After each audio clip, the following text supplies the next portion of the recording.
Welcome, friend. Follow me. We're going somewhere dark, somewhere dangerous.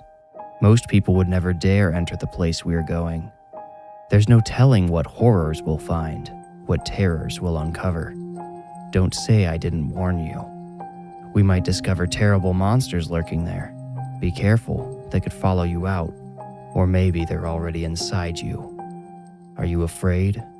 Good. Now you are ready to enter the Warning Woods. No matter how many years pass, I'll never forget the misty drive up to the Dunavant Mansion Hotel. I hadn't been acquainted with the hotel yet, nor did I know anything about the Dunavants beyond their name. I knew about the old hotel tucked in the hills, but I'd never been troubled by a need to visit until that cold day in May 1991. I'd been a detective for nearly 24 years in the neighboring county. When I first started, I thought I'd miss patrolling, but Detective Moses McCrae had a nice ring to it. I became pretty good at solving the types of crimes we deal with around here. I'd never investigated a potential murder before, but since our neighboring department's detective retired the previous month, our sheriff let them borrow me. I'd been hoping to stay out of the rain that day. As I said, it was cold, abnormally cold for May. The temperature made the constant drizzle that much more unbearable. I drove into the hills until I reached a branch off of the highway that I'd never explored before. The rain fell in such a thick mist up there it nearly washed out the spring green of the grasses and trees along the road. If not for the responding deputies' lights up ahead, I might have smashed right into the Dunavant Hotel. Most of its curtains were closed and no light shone from any that were open. From the building's exterior alone, it was clear why the hotel didn't have many, if any, guests. The landscaping looked overgrown, the paint was peeling, and that's only what I could see through the rain. The hotel's most noticeable feature was a tower or turret on the north side which rose slightly above the roof. Something about it gave it a sense of foreboding that I didn't very much enjoy. It looked like a watchtower, but had no windows except for what appeared to be a triangular skylight on the roof, which gleamed when the lightning flashed above it. "Hello, police," I announced myself in the entryway after letting myself in. I folded my umbrella and leaned it against a coat rack beside the door. The hotel's lobby used to be the Dunavants' living room. Their massive fireplace, which I could imagine a bearskin rug complete with paws once splayed in front of, now faced a comfortable but cheap-looking couch and 2 armchairs interspersed with plastic plants. No fire burned in the fireplace that night. The only light at all was a lamp behind the empty reception desk. I approached the desk and rang the bell. I heard voices, then footsteps coming down the long hallway behind the desk. "I'm so sorry, are you wanting to book a room tonight? Unfortunately, the book tower is closed at the moment." A woman in her early 20s emerged and slipped behind the desk. She immediately reached for a pen. I turned slightly so my badge would flash in the dim light and interrupted her. "I'm Detective McCrae. I was called here to—" "Oh, this way," she said. She beckoned me to follow her and introduced herself as Jackie Garita. Jackie led me back down the hallway toward a deputy waiting by a closed door at the very end of the hallway. He didn't look well. "Step out if you need to," I told him. "You could grab some tape and block this hallway off if you need something to do." He nodded and calmly excused himself. I felt my stomach twist. I wondered if I was prepared to see whatever was beyond that door. Jackie opened it for me, keeping her head turned away. I stepped inside. I entered what I recognized to be the foreboding tower and instantly wished I could have been there under any other circumstance. The 3-story room held antique books from floor to ceiling on 3 walls. A small amount of light graced me from the skylight above, periodically amplified by lightning. A man lay dead in the center of the floor, spotlighted by gray light from above. Blood had pooled around his head like a halo, complementing the saintly way in which he clutched one of the old books to his chest. His eyes gaped up at the skylight, full of red. I could tell he fell from high up in the tower based on the blood splatter around his mouth, which had clearly been expelled by sudden impact. I found it unsettling how alive the expression on his face still looked, like he was surprised to find himself lying on the floor at the base of the great ladder which led to the highest shelves. I found it somewhat curious that the man, who appeared perfectly fit and capable of safely ascending and descending a ladder, had fallen at all. Based on his position, I doubted this was a suicide. Accidents happen, I suppose. Did anyone see him fall? I asked Jackie through the half-open door. She said, "I'm the only one working here tonight, and no, I didn't even see him go into the tower. We usually keep it locked at night, but..." She trailed off as her tired green eyes fell on the dead man. Tears began to well. I told her, "Take your time. What was different about this evening?" "Well," she said, blinking her tears away, "I was in here when I heard the phone at the front desk ring, so I left it open to go answer it. This man, he's a guest, his name is Alonzo something, was waiting at the desk, and I asked him for a moment while I took the call. He stood there waiting for a couple of minutes, then he wandered off. I was a bit worried he came in here, but I didn't think he would actually climb up there and try..." "Try what?" I pressed. She asked, "Do you know the story about this place? Do you know about this tower? About Elsa Dunavant?" Feeling embarrassed, I scratched the back of my neck and gave her a bashful smile. Looking up that tall tower of books, such an impractical library, I felt certain there must indeed be quite a story behind it. I knew there was some mystery surrounding the Dunavant Hotel, I'd just never bothered to learn about it. I admitted my ignorance to Jackie, who nodded slowly. The dead man on the floor seemed to hold her in a trance, and I asked if she'd like to step away for a minute. She looked up at me and replied, "No, I think you should hear the story so you can understand what happened here." "I'm sure it can wait until after I've inspected the scene," I said, but she shook her head. She told me, "I don't think you should inspect anything until you know what goes on in this hotel." Her eyes held such tragic honesty that I immediately believed her. Declan Dunavant inherited the largest lumber mill in the country at the time from his father. He didn't have much of a business mind, but by chance, his wife Elsa did. Everyone says she was incredibly bright and hungry for knowledge. Even though she basically ran the lumber mill behind the scenes, in her marriage, she was relegated to the role expected of her at the time. It was the early 20th century, after all. After years of profiting from the mill, Declan commissioned this mansion. He shut Elsa out of the planning entirely. She asked if there might be room for a library to house the books she'd begun to collect with the humble salary he'd allotted for her.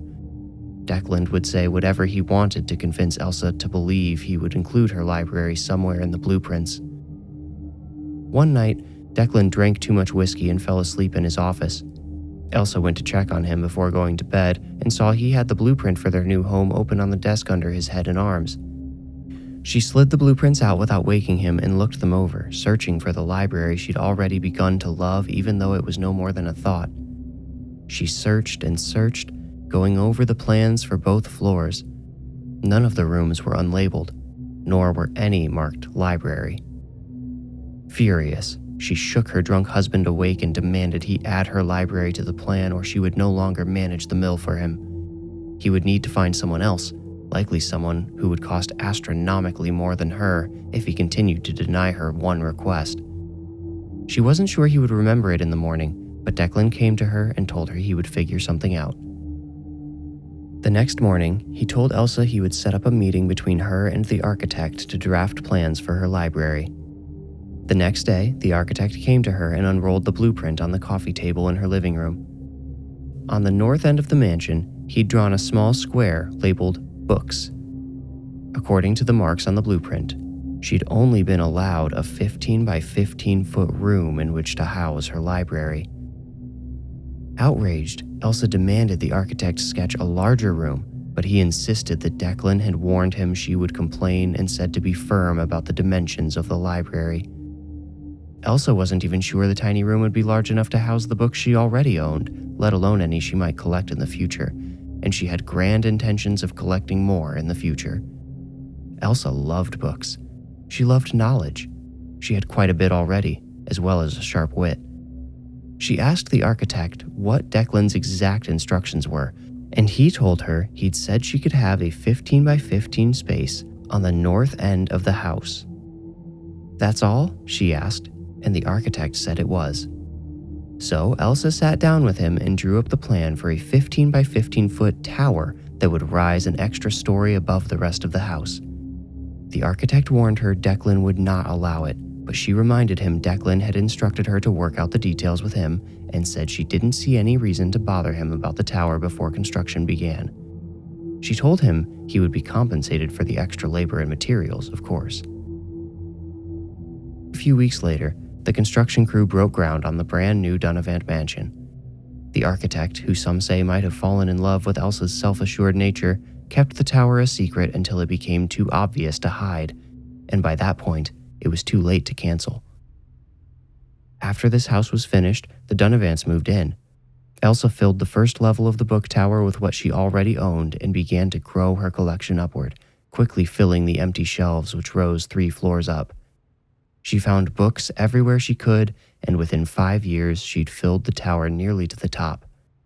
In order to make sure she read all of her books, she read them in order, from lowest to highest. But she never made it past the tower's second story.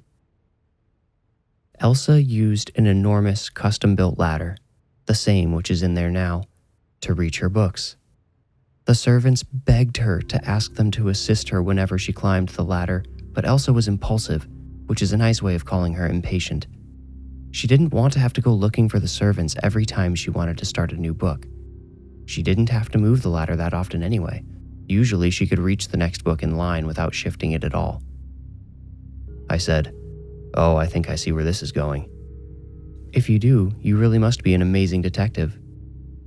Smirking, I said, "I don't think you'd need to be all that amazing to guess she slipped off the ladder and fell to the floor, just like that man in there who, by the way, is cooling by the second.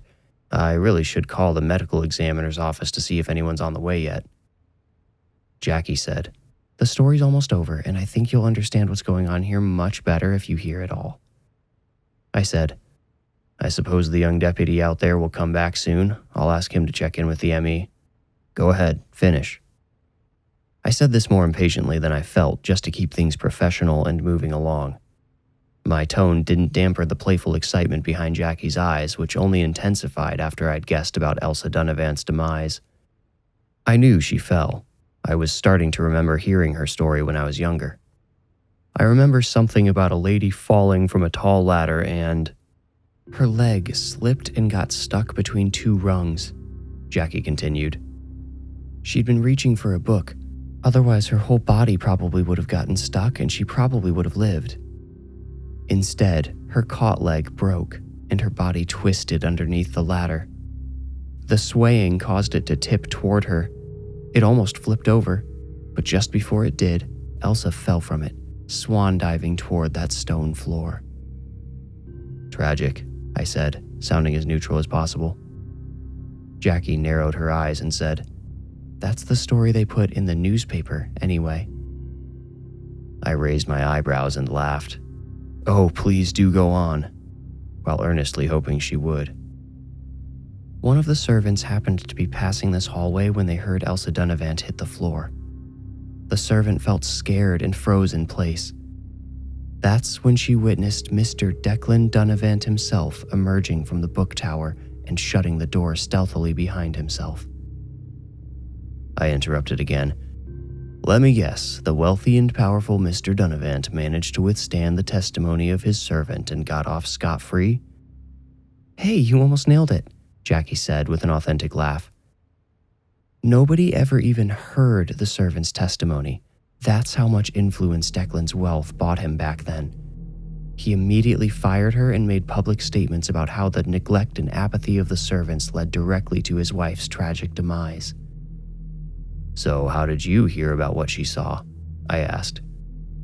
Jackie replied, "She was my grandmother." "Oh, how about that?" I said. I couldn't help but chuckle. Yes, there was a dead man only one closed door away from us, but I couldn't help but find enjoyment in Jackie's story and the way she told it. I maintained my professional composure, though, and asked, "How do you think the past connects to poor Alonzo in there? What's the connection you've drawn?" "Well, he's not the first to get pushed on the ladder," she told me. One eyebrow cocked, I said, "Pushed?" Jackie clouded over. "The story of Elsa Dunavant haunts this mansion still, and maybe more than just her story. Many believe, and I'm one of them, that Elsa's spirit still lingers here, trapped in this enormous cage. She punishes rude guests by terrorizing them, but she helps us workers sometimes. Once I couldn't find a pen while I was helping a customer check in, and I swear one rolled out from under the front desk right at my feet." I didn't believe her straight away, but I'll admit I caught my eyes lingering in the shadowy corners of the hallway for longer stretches after she told me about the haunting. I said, "So I guess Alonzo must have been a seriously rude guest." "Oh no," Jackie replied. "He wasn't rude at all, but he committed the ultimate sin against Elsa. He tried to read past her." "What do you mean?" Jackie paused, giving the closed door a nervous glance. She lowered her voice as she explained, "Elsa is very sweet and kind, but she's also really jealous, of her books in particular. She doesn't seem to mind that we've turned her home into a hotel and that strangers sleep in her bedroom, but if anyone tries to touch a book beyond the ones she read when she was alive, she scares them. She'll tug on your clothes or pull your hair, maybe give you a little push while you're up there on the ladder. It's terrifying, or so I'm told." I said, "I assume you've never tried?" "I haven't," Jackie replied earnestly. "My grandma had a lot of respect and love for Elsa, so I do too. If she doesn't want me to read those books, I won't. What drove that guy in there to try is beyond me. Some guests get frustrated when they don't see anything paranormal, so they push things." "And get pushed in return," I replied, not even realizing I said it aloud. I won't bore you with the details of the next couple of hours as the medical examiner showed up and confirmed everyone's initial assumption that Alonzo Basora had fallen from the ladder and died on impact. The book he held to his chest, Essays of Elia by Charles Lamb, did not seem to hold any significance, although when I mentioned the title to Jackie, she told me it was the next book Elsa Dunavant would have read if she'd lived. We had no reason to suspect foul play, so Alonzo's body was taken away. You might think we would have looked at Jackie as a suspect.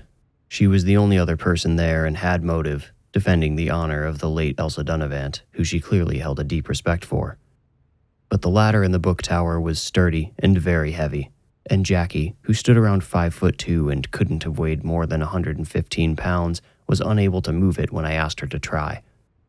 I didn't think there was any chance she had shaken the ladder or would have been able to push a big guy like Alonzo off of it. Everyone involved in the brief investigation left, but I lingered. I walked about in something like a trance, wandering into the various rooms downstairs and up. I peered into the largest bedroom upstairs. The door was open and no one was inside.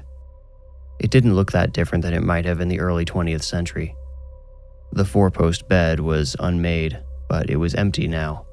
I'd been in there once earlier, searching through Alonzo's belongings for anything which might indicate he dove willingly from the tall ladder. Yes, the dead man had been staying in Declan and Elsa Dunavant's bedroom. Jackie caught me standing beside the bed. She said, "You know, I can get this room turned around if you'd like to extend your investigation overnight." I probably frowned like the grizzled old detective I was as I said, "The investigation is over. That man fell by accident. It's tragic, but I can imagine how it happened." Jackie asked, "You're not at all curious about the haunting?" I was going to say no, but I noticed something familiar leaned against the wall next to one of the bedroom's tall windows. In the dim light from the hallway lamp, I couldn't quite see what it was, but somehow I recognized it. I entered the room and walked toward the window. A sheer curtain hung over it, through which I could see the mild storm I'd driven through had evolved. My brain had tuned out the thunder and lightning during the investigation, but now I saw and heard how intense they'd become. The item I'd seen leaning against the wall was my umbrella. I picked it up, dangling it from my hand for Jackie to see. "I left this by the door," I said. "Did you put it here to spook me?" Jackie slowly shook her head. I looked from her to the swinging umbrella, which suddenly felt sort of dirty in my hand. I dropped it gracelessly on the floor and asked, "Do you swear?" Jackie crossed herself. I nodded and asked, "How much is the room?" Jackie turned over the room while I used the phone downstairs to call my wife and let her know I wouldn't be coming home that night. She'd passed away 2 years before, but I still left her messages on our answering machine whenever I was going to be home late, or, such as in this case, not at all. One of our children heard the messages when he came home for Christmas the year before. He told me it wasn't healthy, that I needed to move on. He didn't understand that I had moved on, but I still liked leaving those messages in case some part of my wife was still there at home wondering where I was when I'd return. I'd never really considered the lingering part of her I felt at our house a ghost until Jackie led me back up to Elsa Dunavant's room and handed me the key. "Before I turn in," I said, "I've just realized I never asked how you're doing after seeing that dead guy," she asked. Such a morbidly mysterious creature was she. I replied, "I wouldn't have put it quite so plainly, but you understand what I mean." She shrugged and said, "I don't know. I'm fine, I guess. Like I said, he probably took it too far. That's on him. Elsa likes me, so I don't really have anything to worry about." I smiled, believing she was making a joke, but her dark eyes remained cold and serious, and her lips flat. I quickly retracted my humorous expression, replacing it with a gentle, fatherly one. "If that changes, if you find yourself struggling and need to talk to somebody, please just knock on my door. I'm a light sleeper." She raised an eyebrow, forcing me to realize the optics of a lonely old man asking a pretty young woman to visit his hotel room at night. The humorous expression returned to my face. I laughed awkwardly and said, Maybe I should just call it a night and turn in before I make any more of a fool out of myself. I mean the part about being someone to talk to, though. I've seen a lot, kiddo. Many things I wish I hadn't." Jackie's lips parted in a grateful smile, then we parted ways, leaving me alone. Only, I did not feel alone. Partially because someone propped my umbrella once more against the wall near the window. Of course, Jackie had been in the room changing the sheets and replacing the pitcher of drinking water and glasses on the vanity across from the windows, but somehow I didn't think she was the one who picked up my umbrella. Of course, that could have merely been the superstition of a man who still calls his dead wife. Soon the thunder began to originate near the hotel. It disguised some of the eerie wooden groans I occasionally heard out in the hallway, and, more than once, inside my room. I investigated the first 4 or 5 noises, but saw nothing which betrayed their origins. I assumed the intermittent winds outside must have triggered the groaning. Something I could not explain away with the storm was the prevalent scent of a perfume. Not something modern, but something natural like dried leaves and crushed flower petals. It seemed to always arrive with the groaning in my room, but I found it difficult to tell whether I had tricked myself into thinking so. When I finally became tired enough to let sleep take me, I filled a glass from the pitcher on the vanity and set it on the table beside the 4-post bed. I sipped from it, not wanting to need to wander to the bathroom in the middle of the night. You might think I regretted choosing to stay in that haunted mansion, in the purportedly murderous ghost's bedroom, no less. But I was getting exactly what I signed up for. I observed how Jackie's spooky tale and the secretive shadows collaborated to stoke my 6th sense, the one that prickles when a stranger looks at you the wrong way or stares at you when you're not looking at them. I did not believe, though not for lack of wanting, that a real ghost haunted the Dunavant Mansion Hotel. And this may seem illogical, But my general disbelief in ghosts is what allowed me to dare try speaking to the spirit supposedly haunting my room. I whispered as I lay on my back in bed, "Is there someone else here?" Thunder rumbled outside my window. I had not bothered to cover the window because I didn't want the room to be totally black. Otherwise, nothing made a sound. I whispered again, "If you're here with me and it's not too much to ask, could you make a noise or move something in the room to prove it?"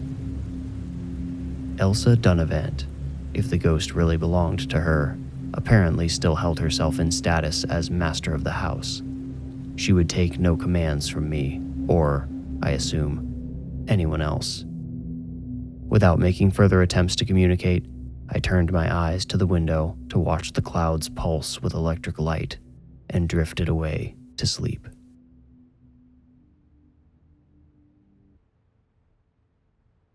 A high-pitched shattering woke me within the same second something wet splashed across my face. I pounced onto my elbows and scurried backward toward the opposite side of the bed, deeper into shadow, but away from whatever had awoken me. "Who's there?" I demanded, as lightning signaled a thunderous boom that seemed to vibrate my eyes. When the thunder faded, the shimmery effect on my vision did not fade with it.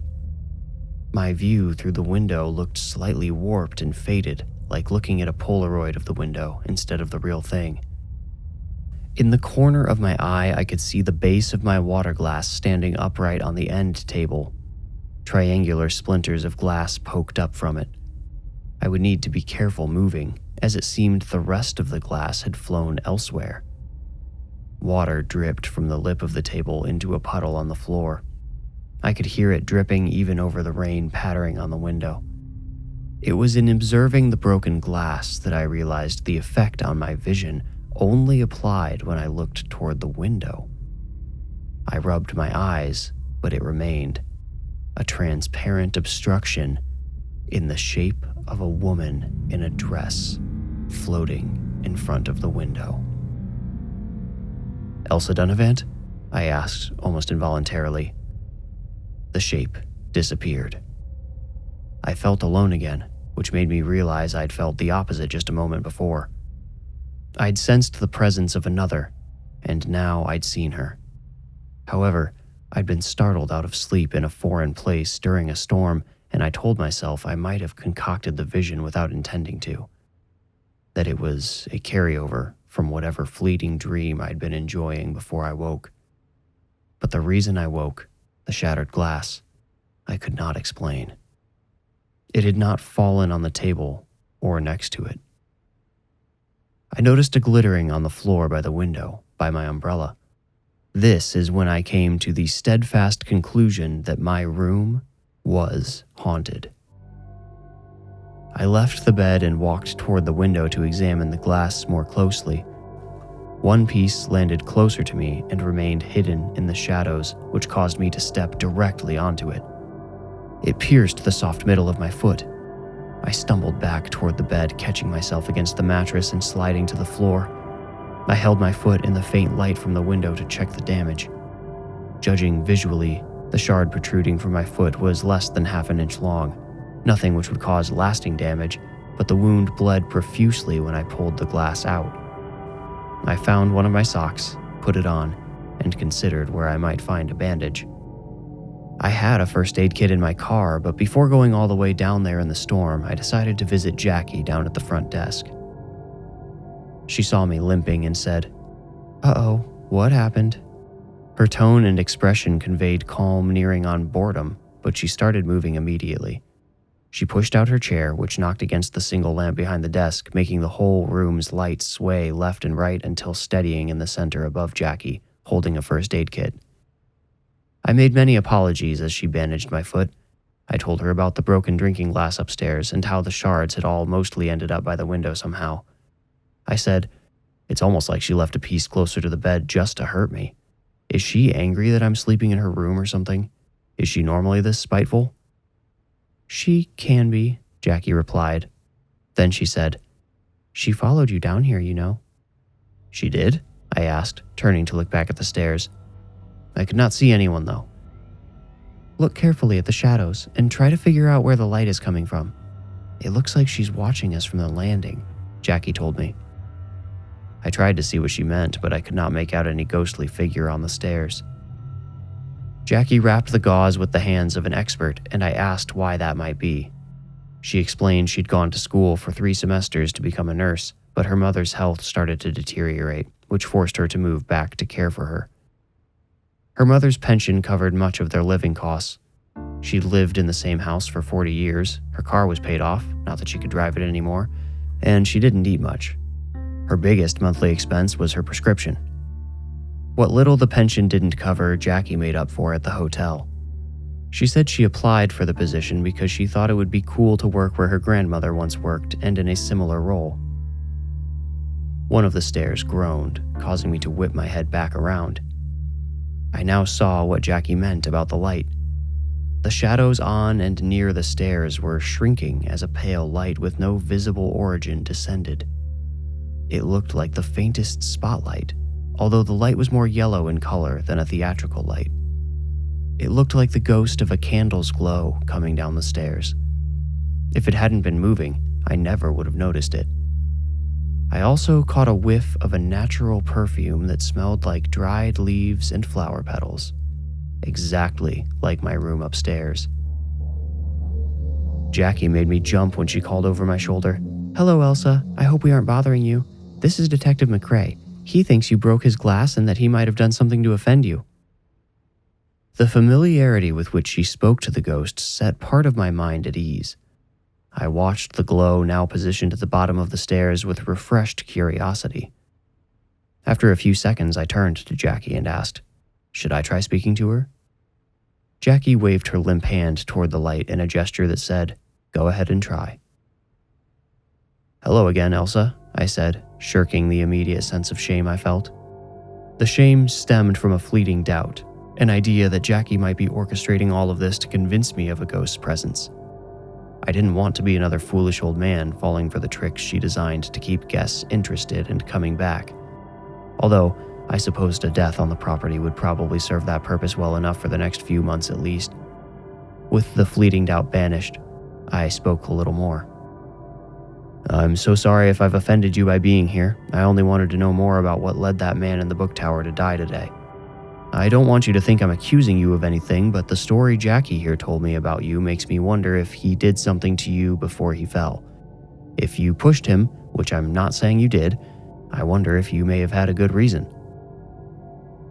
"Hey," said Jackie. I jumped again because I'd closed my eyes to listen for any ghostly voices and wasn't expecting one so loud or close. "Yes?" I asked more angrily than she deserved. She turned her head halfway away but kept her eyebrows high and her eyes wide and trained on me. It was a playful warning not to be a grumpy old man. She said, "I don't know if you've noticed, but ghosts don't talk to you normally."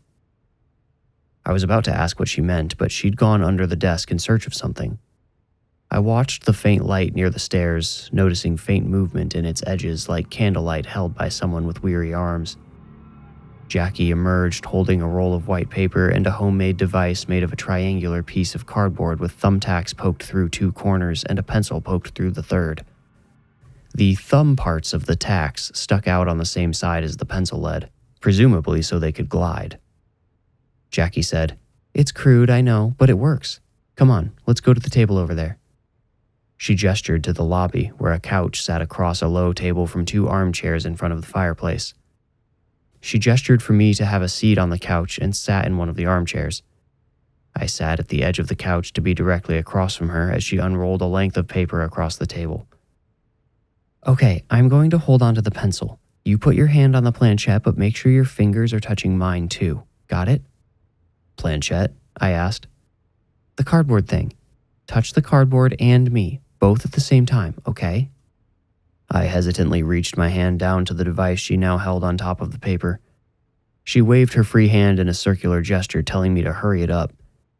I wrapped my pinky around the edge of the cardboard so I could rest my thumb on it and still touch my index and middle fingers to the back of Jackie's hand. "Okay, now we need to hold each other's other hand over the table." "Oh," I uttered, staring across at her outstretched hand.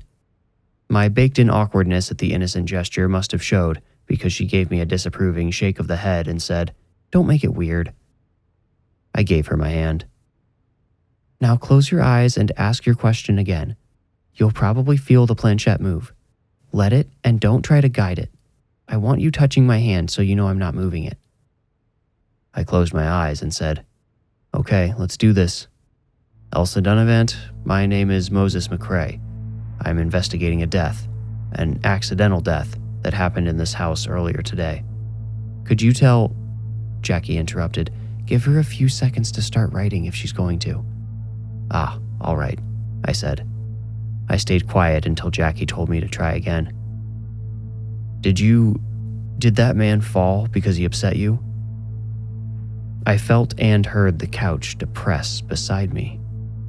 I opened my eyes and stared straight ahead at Jackie. Her eyes remained closed until she cracked them open, expecting I'd likely opened mine. She closed them again and nodded at me to do the same. The couch issued one more short croak, then went silent. Elsa," I said, if that's you, would you please tell us?" The planchette slid immediately, and I didn't feel a muscle in Jackie's hand twitch. I followed instructions and kept my eyes shut until the planchette stopped moving. The untamed letters scribbled on the paper almost completely overlapped each other, but I could still clearly make out Y, E, and S. "Okay, Elsa," I said. "Now, officially, that man died by accident and there will be no further investigation. What I and my friend Jackie here would like to know, just for personal reasons, is if that man did something. Well, no, hold on. Did the man wrong you?" The couch beside me groaned.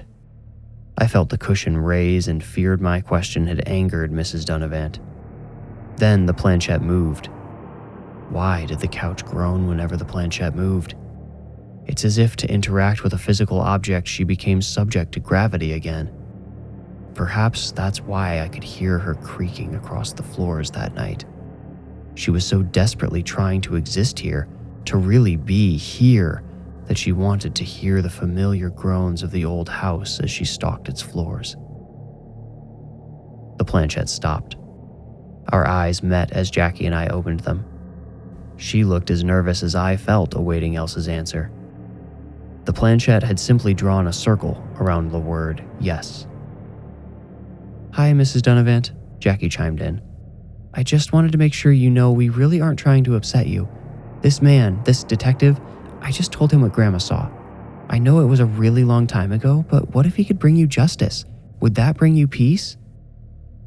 The planchette remained still, even after we closed our eyes again. "She doesn't know that, how could she?" Jackie whispered, mostly to herself. Louder, she asked, "Was Grandma right? Did Declan kill you?" After a sharp pop from the center of the couch, the planchette made 3 quick strokes, then stopped. Elsa had underlined her prior answer 3 times. Yes, yes, yes. "I'll personally look over whatever is left of your case," I told the ghost beside me. "But first, I need to know if you killed that man today, and more importantly, why." I felt Jackie's hand twitch, but not to move the planchette. She thought I'd gone too far. I shared her feeling a few seconds later, when we still had not received a response from our invisible companion. She must have needed time to think, because the planchette finally began to move unprompted almost a full minute later. It spelled ANGRY. Angry. The air next to me grew cold. I wanted to get up and end the seance before Elsa became angry with us.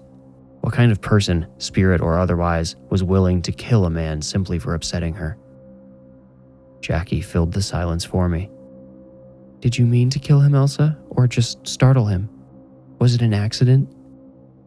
The planchette moved quickly enough to catch me off guard. It pulled away from my hand, and Jackie, not wanting to be alone in contact with the spirit, released the device as well. It still moved. It returned to the word yes and added a 4th underline, then stopped. Before I could help myself, I said, "Miss Dunavant, even if it was an accident, a man lost his life today, and..." The couch issued an extensive groan. The coldness intensified, moving like a breeze around me as the scent of pressed petals wafted past. I thought Elsa's ghost had decided to leave us alone. The planchette flew at my head. The pencil scraped over my ear on its way by. Jackie sat up straight with a gaunt look weighing on her face. The paper with Elsa's responses ripped down the middle. Both halves fluttered into the air. The table between us shifted suddenly, striking Jackie in the shins. She issued a cry of startled pain, and as the echo of her cry faded, the room became perfectly still and quiet again. The faint yellow aura we'd seen by the stairs glowed at the entrance to the hallway, then disappeared down it. "Are you all right?" I asked Jackie, who looked scared for the first time since I'd arrived at the hotel, including when we'd been standing feet away from a dead man. "This isn't her," Jackie replied.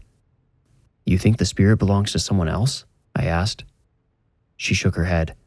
"No, I mean, it's her, but this isn't how she usually behaves. I think she's upset over what happened today. I really don't think she meant to kill that guy.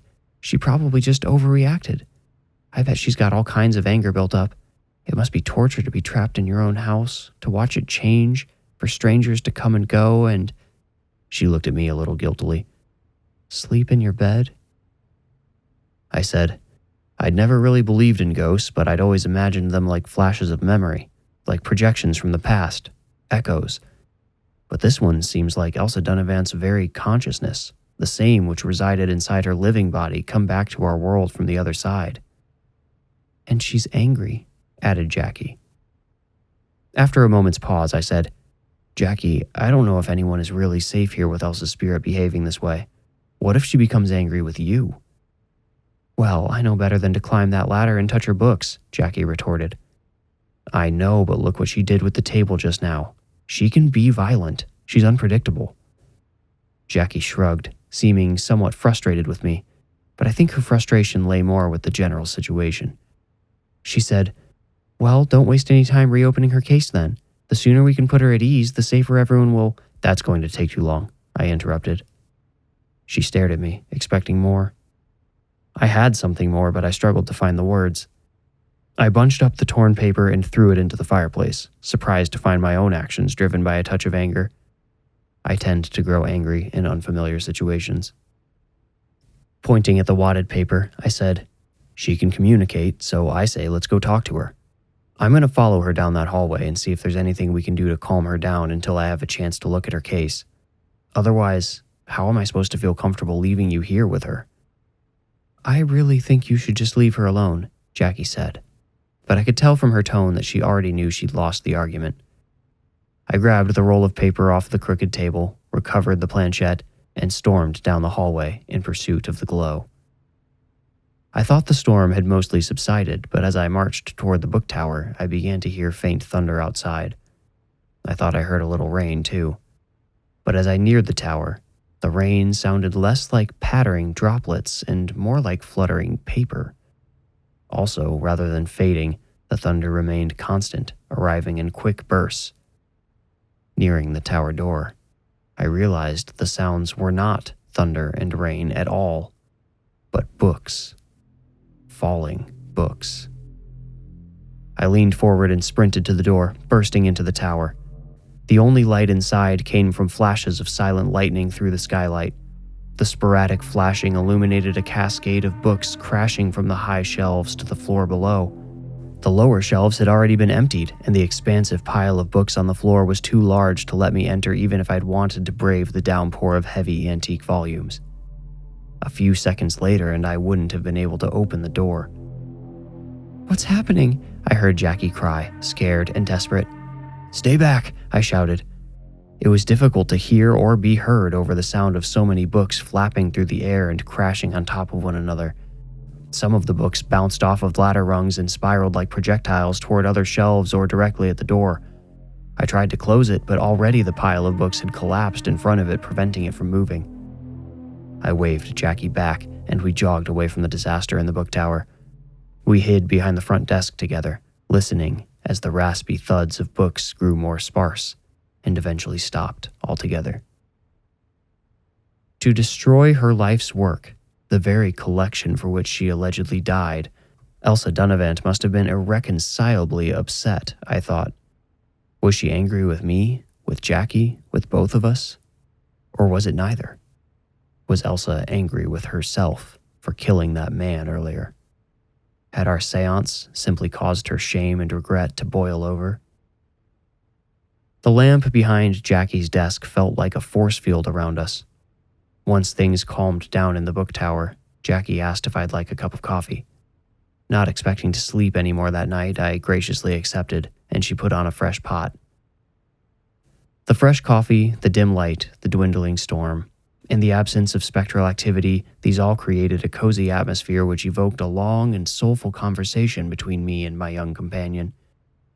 I even told her about my wife and how I still liked to call her if I was coming home late. Jackie thought that was sweet, not weird or crazy, which gave me a peace of mind I was unaware I needed. I'll abstain from sharing what she told me out of respect for her privacy. Mostly things about her family and friends, but she shared one or two things which I'm not sure she'd told anyone else at that point. We barely knew each other, but we had just shared an incredible, rare experience and witnessed something no sane person would believe at face value. That sort of experience bonds people. As daylight entered the lobby, I cautiously suggested we try returning to the book tower.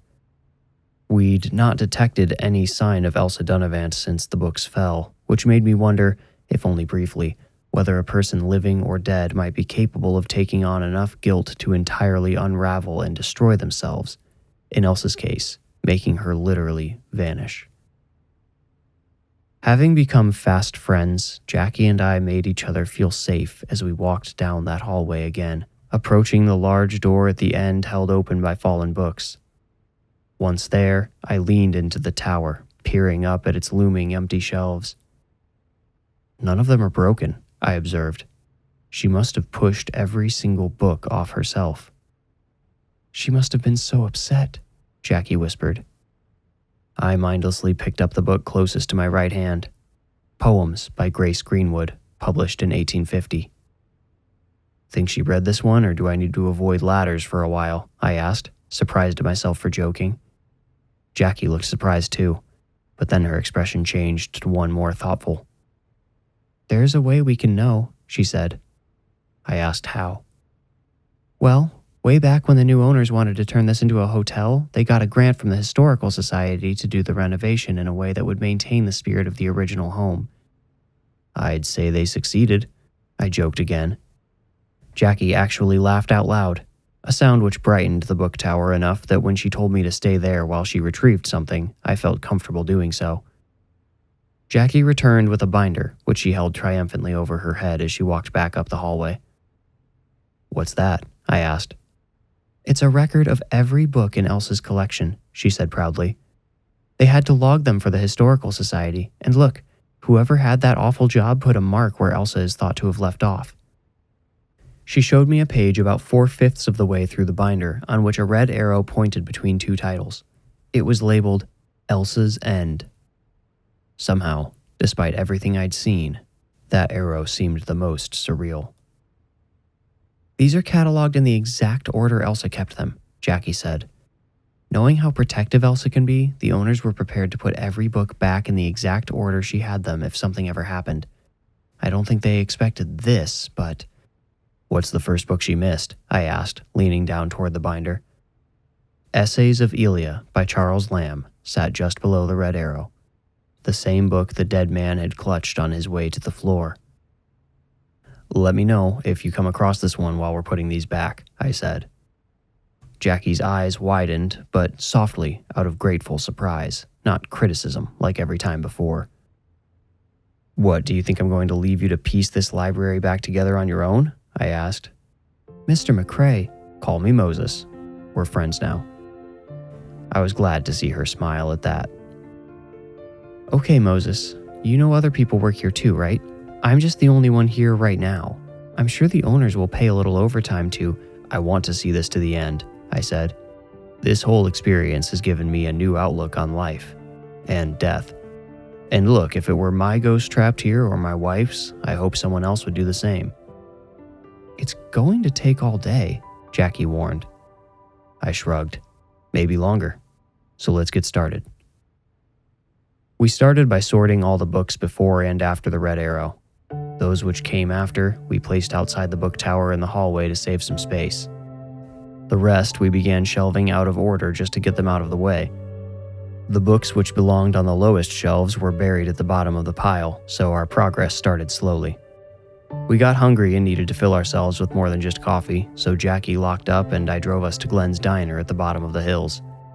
It felt surreal to be out in the world where the only ghosts were in stories, where the past stays in the past. We enjoyed a hearty breakfast of pancakes and omelets, then drove the winding road back up to the Dunavant Mansion Hotel. I worried we might find Elsa had disrupted our progress somehow, that maybe she wouldn't understand what we were trying to do. But she'd left our work untouched. We carried on into the afternoon. Just about when I was feeling ready for another break, Jackie said, "I found it." "Found what?" "The Charles Lamb book, the first one Elsa didn't get to read." "Let me see it," I said, reaching over a stack of books meant for a high shelf to take the weathered hardcover. "Copyright 1897, read the inscription on the first page. Without saying anything of my plan to Jackie, who might have protested my idea, I began to read aloud. I read the first sentence quietly, with apprehension. Jackie's jaw tightened, and she watched me with wary eyes. Not detecting any negative response, I read the next sentence, then completed the first paragraph. The floorboards down the hallway groaned. I detected the faint smell of dried leaves and flower petals. I turned to look over my shoulder and held the book up high, displaying it to the end of the hallway, where the daylight from the lobby outlined a transparent obstruction in the vague shape of a woman in a dress. I asked, "Care to hear what you missed out on, Elsa?" and braced for her reaction. "Moses?" Jackie muttered, her eyes wet with brimming tears. I'm not sure she'd ever seen the apparition so well defined before. "It's okay," I told her. I thought Elsa might like a chance to finish the rest of her collection. The apparition floated nearer, growing more dull as it left the light of the threshold. Growing nervous, I returned my attention to the book and read the next paragraph. The smell of Elsa's perfume grew stronger until I knew she must be standing directly beside me. I waited for whatever violence she would do to me, but it never came. I continued reading, leaning against the hallway wall after my legs started to get sore and eventually sitting on the floor. Jackie sat amongst the stacks of books and listened, and thus began the project which would last the next 10 years of my life. It took Jackie and I well into the following day to reconstruct the library. We both felt safe climbing the ladder despite what had occurred the previous day. We thought Elsa knew our motivations and appreciated us for them. She even put a few of the books back herself while we were away for dinner. I stayed at the hotel for 2 additional days and nights to read to the ghost of Elsa Dunavant. After I could simply stay no longer, I promised her I would return, and I kept good on that promise. Jackie occasionally pulled a volume down and read it aloud to Elsa at the front desk when her job didn't require anything else of her. It made me nervous to hear about this the first time, Jackie climbing that ladder alone. But again, it seemed Elsa understood we were trying to help. Right away after I left, I fulfilled my promise to re-examine Elsa's case. I couldn't believe it when I found a letter from Jackie's grandmother tucked inside a folder labeled Miscellaneous Other Articles within the Dunavant file. It detailed everything she claimed to see the night Elsa died and was dated only 2 days later. I couldn't drum up enough motivation within the department to pursue any further leads on the decades-old cold case, but I took the letter to the press and, at the risk of boasting, I single-handedly turned the court of public opinion against Declan Dunavant, resulting in the spread of a new narrative about Elsa. The following summer, a young artist from the high school even painted a mural on the side of our public library of Elsa reading a thick book on the floor of her tower. It took most of the next 10 years to get to Elsa's last book. Jackie, who no longer worked at the hotel and had 3 children at home, joined me for the occasion. We sat beside each other on the floor. My left hip had been causing me problems for the past couple of years, but I didn't even notice it aching as we turned the last page. When I closed the book, I felt like I should say something, but could not find the words. Neither could Jackie, apparently, because we both just sat in silence, staring at the back of the book. Then the tower brightened.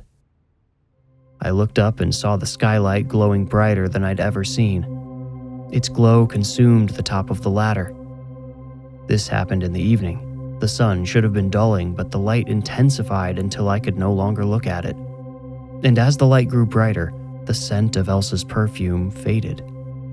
Eventually, the light became so bright I was forced to close my eyes. I felt Jackie squeeze my arm. And then, so differently from how it began, it ended. In contrast to the slow build which had entranced me with the Dunavant Hotel's ghost, the experience ended in an instant. Just like that, Elsa Dunavant moved on. Jackie and I have lost touch in the years since, which is all right.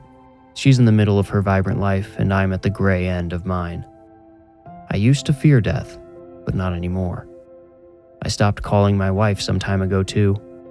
It's not that I've stopped missing her, but I came to understand that she's not here anymore.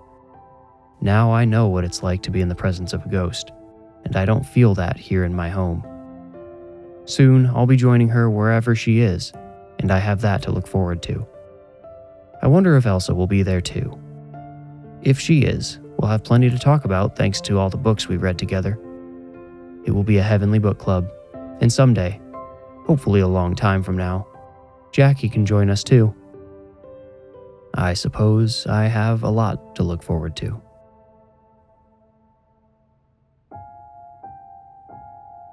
You made it out. Congratulations. If you enjoyed the story, please rate, like, review, or subscribe. For ad-free episodes and behind-the-scenes episodes I call Into the Woods, become a patron with the link in the description. You can also support the show by buying merch. That link is also in the description below. To stay up to date, follow me on Instagram and TikTok at The Warning Woods. And when you feel ready, meet me here for another journey into The Warning Woods. Thank you for listening.